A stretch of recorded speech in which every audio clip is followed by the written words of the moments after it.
அனைவருக்கும் வணக்கம்.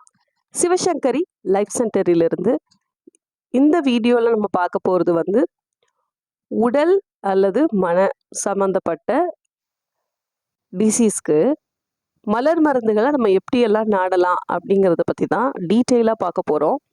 இதில் உங்களுக்கு நிறைய டிப்ஸும் இருக்குது. வீடியோக்குள்ளே போகிறதுக்கு முன்னாடி ஒரு சின்ன அனௌன்ஸ்மெண்ட்டும் இருக்குது. கம்மிங் செப்டம்பர் 30 ஒரே ஒரு நாள் மார்னிங் 10 AM to 2 PM வரைக்கும் 1 day bachelor remedy crash course இருக்குது. நிறைய பேர் கிராஷ் கோர்ஸ் அடுத்து எப்போ வரும்னு என்கொயரி பண்ணியிருக்கீங்க. ஸோ அதனால தான் இந்த ஒரு ஏற்பாடு. September 30 1 day crash course. இது லைவ் கிளாஸு. ஸோ 10 மணிலேருந்து 2 மணி வரைக்கும் இருக்குது. இதோட ஃபீஸ் ஸ்ட்ரக்சர் எப்படி என்ரோல் பண்ணுறது இதெல்லாம் தெரிஞ்சுக்கணும் அப்படின்னா ஸ்க்ரீனில் தெரியுற என்ன நீங்கள் தொடர்பு கொள்ளலாம். வாட்ஸ்அப் மூலமாக கிராஷ் கோர்ஸ்னு மெசேஜ் போட்டிங்க அப்படின்னாலே உங்களுக்கு தேவையான தகவல்கள் கொடுப்பாங்க. அதாவது மனநோய் ஏதேனும் ஒரு மனம் சம்மந்தப்பட்ட ஒரு பிரச்சனையோ இல்லை ஏதேனும் உடல் சம்மந்தப்பட்ட பிரச்சனையோ எதுவாக இருந்தாலும் மலர் மருத்துவத்தை நம்ம நாடும் பொழுது மெயினாக நம்ம சொல்ல வேண்டிய விஷயம் இல்லை அப்படின்னா நம்ம ஆலோசனை செய்ய வேண்டிய விஷயமே என்னன்னு பார்த்தீங்கன்னா, ப்ரெசண்ட்டில் நடைமுறையில் நான் என்ன மாதிரியான மனநிலையை அதிகம் எதிர்கொள்கிறேன் அப்படிங்கிறது தான். இப்போது உடல் ரீதியாகவே ஒரு அசௌகரியம் தொடர்ந்து இருக்குது. இந்த உடல் ரீதியான அசௌகரியம் வந்ததால் நான் என்னெல்லாம் நினைக்கிறேன், எனக்கு பயமாக இருக்குது, இல்லை எனக்கு நிறைய பேர் சொல்லக்கூடிய விஷயமே அதாக தான் இருக்கும். இந்த உடலில் சின்ன மாற்றம் வந்த உடனே எனக்கு பெருசாக எதுவும் நடந்துருமோன்னு எனக்கு பயமாக இருக்குது. இது ஒரு காரணம். இது ஒரு பயம் சார்ந்த காரணம்.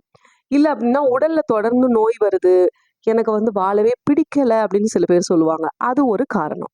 ஸோ இப்படி ஒரு பிரச்சனை வந்த உடனே அந்த பிரச்சனை வந்ததுக்கு அப்புறம் என் மனசுக்குள்ளே என்ன மாதிரிலாம் நான் திங்க் பண்ணிக்கிட்டு இருக்கேன், இதுதான் மெயினாக ஃபஸ்ட்டு நம்ம பார்க்க வேண்டியது. அதை விட்டுட்டு இவருக்கு இந்த மாதிரியான வியாதிகள் இருக்கா, எப்போ இருந்து வந்தது, இதெல்லாம் ரெண்டாவது தான். எவ்வளோ நாளாக இருக்குதுங்கிறதெல்லாம் கூட ரெண்டாவது தான். பட் இப்போ வந்த உடனே நான் கொஞ்ச நாளாகவே எனக்குள்ளே என்ன போயிட்டுருக்கு, அதுக்கு தான் ஃபஸ்ட்டு கட்ட மலர் தீர்வே நம்ம அதுக்கு தான் கொடுக்கணும். அதை விட்டுட்டு நம்ம டிசீஸை அணுகி அதுக்கு மலர் மருந்து எடுக்கிறதோ இல்லை ஏதாவது ஒரு மனநோயுடைய பேரை சொல்லி அதுக்கு நான் மருந்து தரேன் அப்படின்னு சொல்லி போகிறதோ, மலர் மருந்து அப்படிங்கிற ஒரு விஷயம் உங்களுக்கு பெருசாக எந்த விதத்துலையும் உதவாது.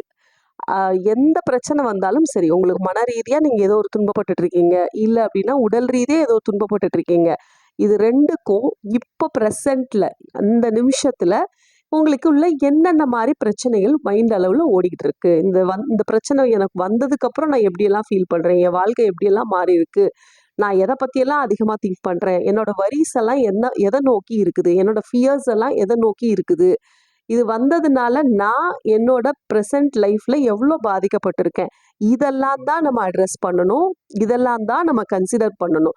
அப்போ தான் உங்களுக்கு ப்ராப்பராக சொல்யூஷன் மலர்த்தீர்வு மூலமாக கொடுக்க முடியும். இந்த ஒரு தகவலை எப்பயுமே ஞாபகம் வச்சுக்கோங்க. நீங்கள் மலர்த்தீர்வு ரிலேட்டடாக நீங்கள் யார் அணுகுனாலும் சரி, இல்லை மலர்த்தீர்வு உங்களுக்கே நீங்கள் எடுத்துக்கணுனாலும் சரி, ஏதாவது ஒரு புதுசாக இப்போ தான் உங்களுக்கு ரூல்ட் அவுட் பண்ணியிருக்காங்க, இதுதான் உங்களுக்கான டிசீஸ் அப்படின்னு சொல்லிட்டு, அந்த நிமிஷத்தில் இருந்து அதை கேட்டதுக்கப்புறம் நீங்கள் எப்படி ஃபீல் ஆகிறீங்க, அது தெரிஞ்சுக்கிட்டதுக்கப்புறம் நீங்கள் எப்படி ஃபீல் ஆகிருக்கீங்க, இதெல்லாம் தான் முதல்ல நம்ம சரி பண்ண வேண்டியது. அதுக்கப்புறம் தான் இதுக்கான ரூட் காசஸ் எங்கேருந்து வந்தது அப்படிங்கிறதெல்லாம் அடுத்தது தான் நம்ம போகணுமே தவிர, ஸ்பாட்லேயே நமக்கு என்ன ஆச்சு, இப்போ என்ன ஆகிட்டு இருக்கு, அதை மட்டும் கொஞ்சம் ஃபோக்கஸ் பண்ணிட்டீங்கன்னா உங்களோட பிரச்சனை எதுவாக இருந்தாலும் சரி, அது மனம் சார்ந்தா இருந்தாலும் சரி, உடல் சார்ந்தா இருந்தாலும் சரி, உங்களால் கண்டிப்பாக 100% வெளியே வர முடியும். நான் சொன்ன இந்த முறையை நீங்கள் அணுகுனீங்கன்னா. இது போன்ற தகவல்கள் தொடர்ந்து உங்களுக்கு வேணும் அப்படின்னா நம்மளோட சேனலை மறக்காமல் சப்ஸ்கிரைப் பண்ணிக்கோங்க. இது மாதிரி மலர் மருத்துவத்தை அணுகும் போது எதெல்லாம் நம்ம பார்க்கணும், எதற்கெல்லாம் இம்பார்ட்டன்ஸ் கொடுக்கணும், எதை பேஸ் பண்ணி ரெமெடிஸ் எடுக்கணும் அப்படிங்கிற எல்லா டிப்ஸுமே உங்களுக்கு இதில் நான் தொடர்ந்து கொடுத்துட்டே இருக்க போகிறேன். அதே மாதிரி என்னோட மனநிலையை எனக்கு தெளிவாக சொல்லவே தெரியலைன்னு சில பேர் இருப்பாங்க.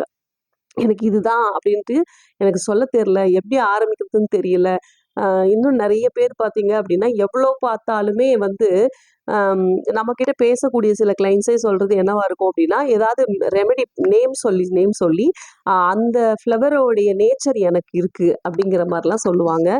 ஸோ நீங்க அந்த மாரியெல்லாம் கூட தகவல் கொடுக்கறது உங்களுக்கு மலர் மருத்துவம் தெரிஞ்சிருக்குது அப்படிங்கிறத விட, உண்மையாவே மலர் மருத்துவத்த நீங்க எப்படி புரிஞ்சு வச்சிருக்கீங்க அப்படிங்கிறதும் அங்க இருக்குது.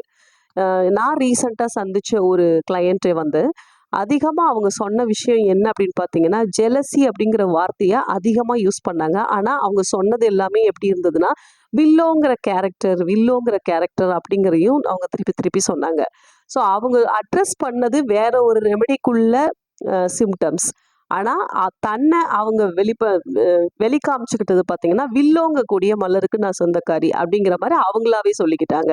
ஸோ அந்த மாதிரியெல்லாம் சொல்லும்போது என்ன ஆகும் அப்படின்னா, நிறைய கன்ஃப்யூஷன்ஸ் வரும்.